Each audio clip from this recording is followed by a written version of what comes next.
I'm a team player, so I am going to share some common icks of dating in 2025.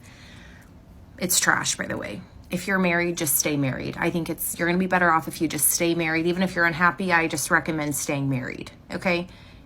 It's nothing. It's trash. The dating pool is trash. 40 plus, trash. Straight downhill. But let's talk about some common icks, okay? Emotional intelligence, right?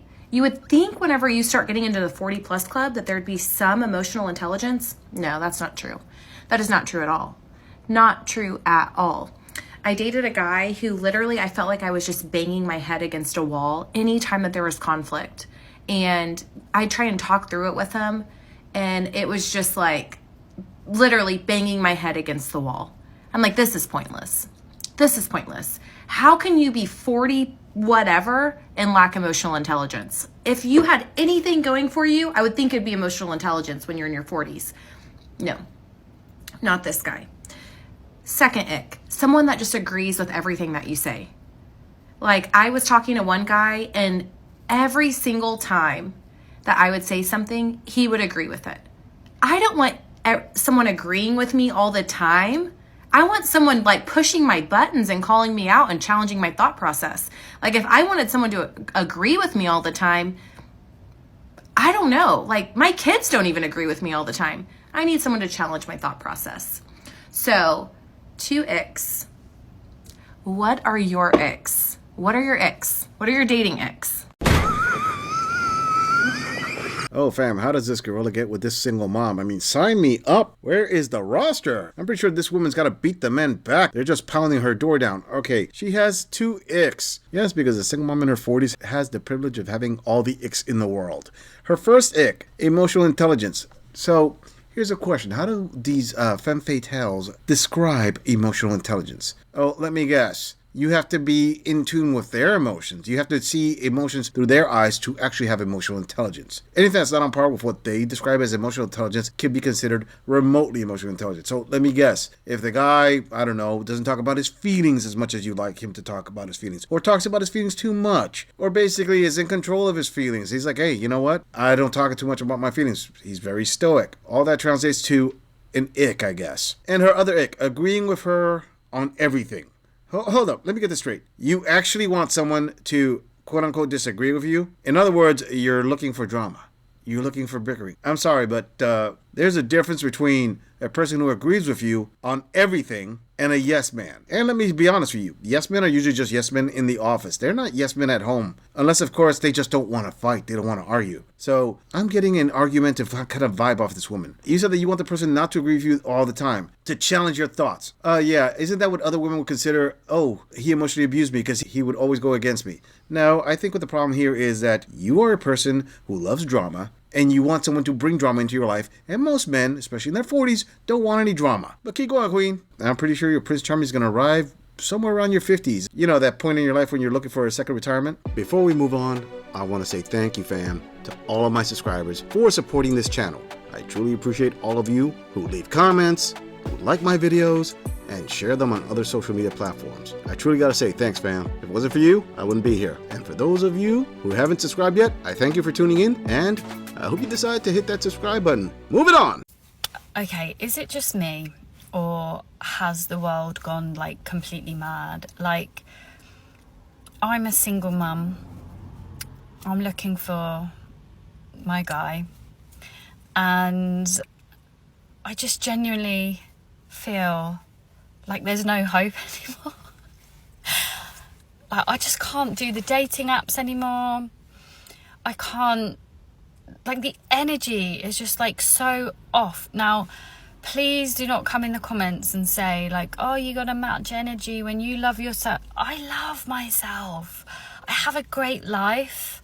I'm just looking forward to, you know, meeting my guy. Meeting my match.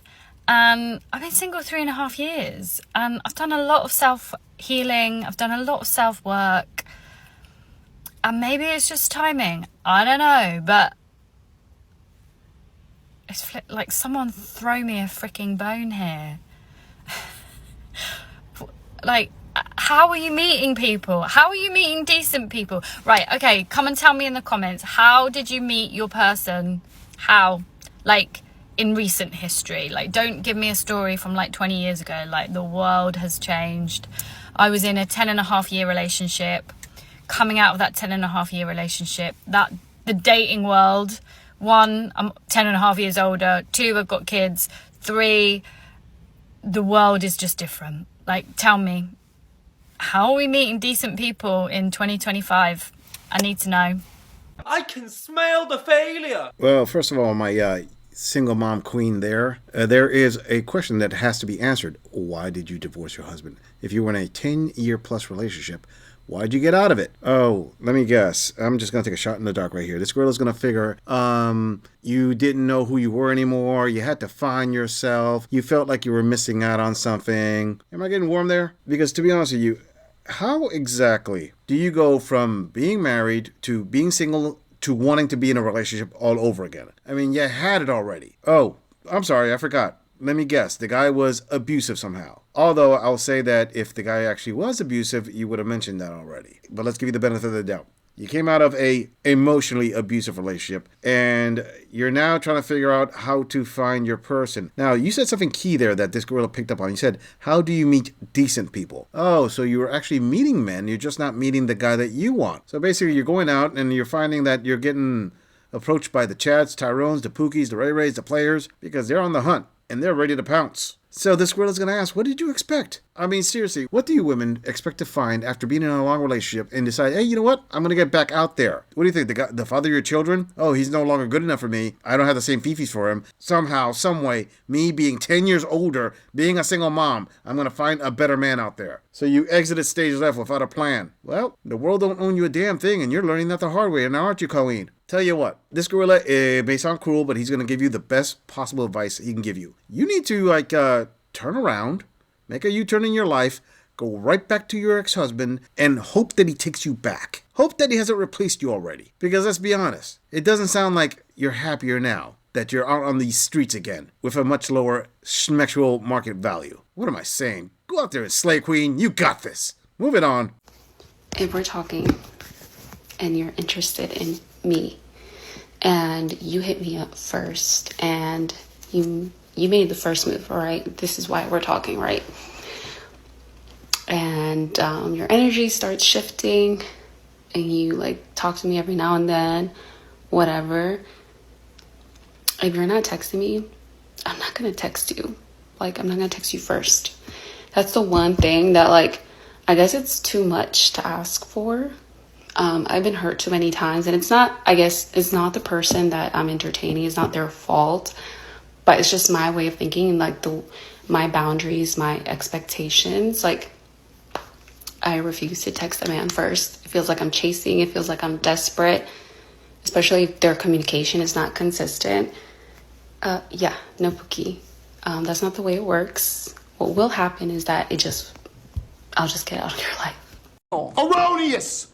Erroneous! Erroneous on both counts. Oh, Lord. Oh, ho. Remember, gentlemen, I mean, these queens always say that communication is key. You got to know how to communicate. I mean, that is one thing that's a big turnoff. Men don't know how to communicate. While at the same time, she says that she's not going to be texting you. Oh, you have to do the texting. You have to do all the legwork. And if you don't text her enough, she's going to, cut you off. So, here's a question, queen. How exactly is this a bad thing for men? I mean, think about it. You're a single mom, you're out there dating, and you're well past wall smashing age, in your mid to late 30s, and you're expecting men to go head over heels to do the important communication. I mean, you even mentioned in this video, communication's key, but you're not willing to communicate. You're not willing to do your part.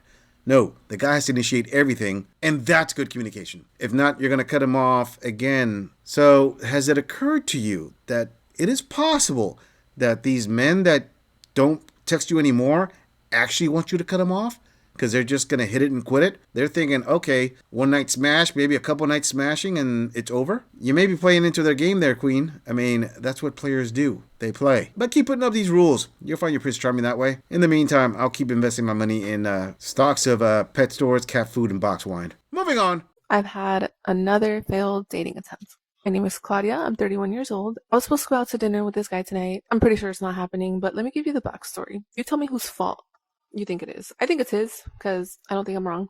We met at a 5K race. Came up to me, started chatting it up. We added each other on Strava. He messaged me on Strava. I gave him my number. We texted for a week until he was finally like, hey, it'd be nice to see you again. A couple days after that, he was like, so what are you doing next weekend? Do you have any plans? And I was just like, oh, I have a couple things, but like, what's up? He was like, oh, if you have some free time, I would love to take you out to lunch, dinner, drinks, or all of the above. And obviously I was like, dinner, because I'm not drinking right now.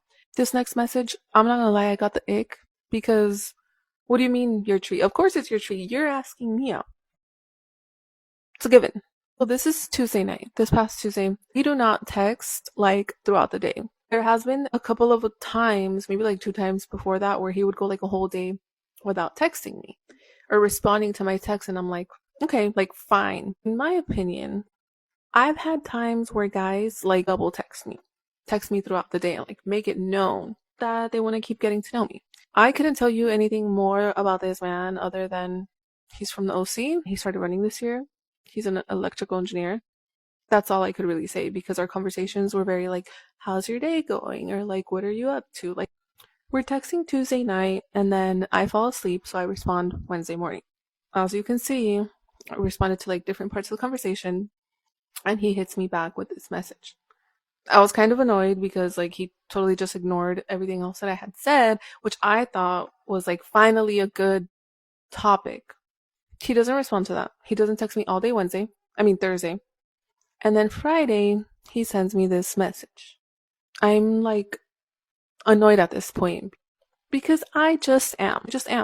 Yeah, we were supposed to meet for dinner today. He didn't tell me a place. He didn't tell me an exact time. We didn't solidify anything. So yeah, obviously it's not going to happen. This is what I mean by dating in 2025 is hard. Anyway, who do you guys think was in the wrong? Like, I'm interested. I think I was right. I'm going to be honest. Why is this queen asking who is in the right and who is in the wrong? Is there like a good team, bad team when it comes to dating men and women today? I mean, there's wrongdoing. So the guy wasn't texting you that much. If you want the sympathy points, so people say, yeah, queen, you were in the right. He's completely in the wrong for not texting you as much. Now solidifying your dating plans. This is where this girl is going to step and say, okay, for a woman who's 31, you really haven't matured that much. You haven't really learned anything. Or maybe the reality is that you've been dating on easy mode so long, you have no idea what it's like to date on a hard setting. All right, let me make this clearer for you there, queen, to help you out. Believe it or not, you were on his texting roster. This is why he wasn't taking your text seriously. This is why he wasn't in a hurry to get to know you better. He wasn't all desperate and thirsty in his text. He was just texting you sparingly. Want to know why? Because he had other women that he was going to go out with. He probably was already going out on a date with 1 or 2 other women. And he was thinking, hey, you may fit into his roster. The whole issue is that you actually wanted exclusivity. You wanted the attention of, hey, I am every woman. It's only me. You have to pay attention to me. And you want him to shoot you cute texts all day to make you feel validated, as in he's not seeing anyone else. And if he doesn't do that, he's in the wrong. You want it to seem like he's in the wrong. From your point of view, sure, it could seem like he's in the wrong. But from his point of view, he could be thinking, you're too flaky. So I'd be in the wrong if I gave you all the attention. I'm just giving attention to other women who will reciprocate that attention back to me.